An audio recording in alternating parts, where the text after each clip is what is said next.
Welcome to The Real Deal. Sadly, not a second instalment in the Turner and Hooch series, Mr. Turner tells the story of the famous British painter. Starring Timothy Spall and directed by Mike Leigh, let's see if it's a masterpiece after this clip.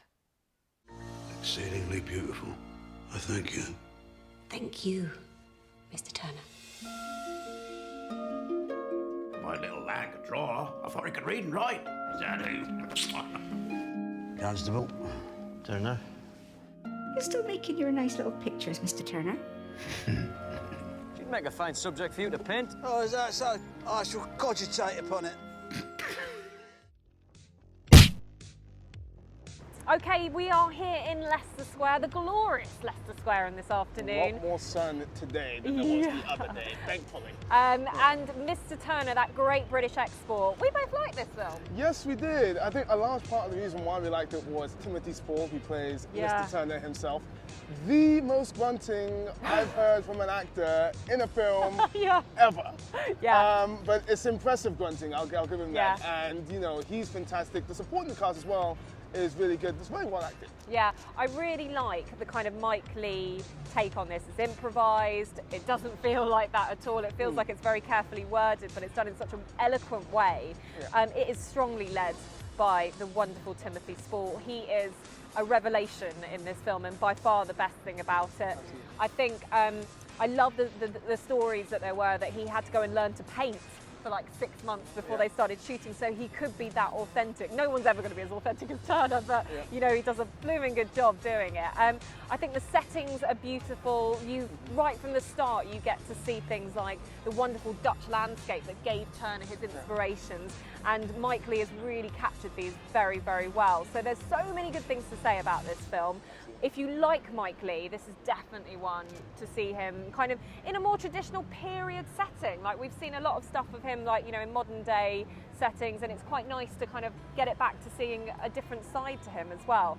I think also that there's a lovely relationship that you can tell. I know, I do like this, sorry. I will actually have a few niggles to say in a bit, but what I like as well is that there's actually you can tell the rapport between Mike Leigh and the way he shot it with working very closely with Timothy Spall. I think they are very good friends. And I think there's loads to be done with this, and I think it's worth a watch. If you like art, this is definitely worth a watch. Absolutely.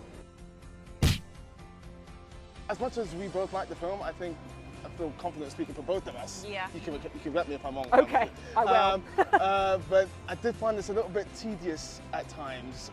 It's a very performance-led film, as we were saying earlier, but there's a couple of times, especially in the middle, where it dragged for me a little. Yeah, maybe Mike Leigh gave a little bit too much artistic license with letting them just go on with the scene and not kind of specifically saying these need to be cut here, there and everywhere. Yeah. That's fine, that's what he does, that's what he's brilliant at and what he's known for.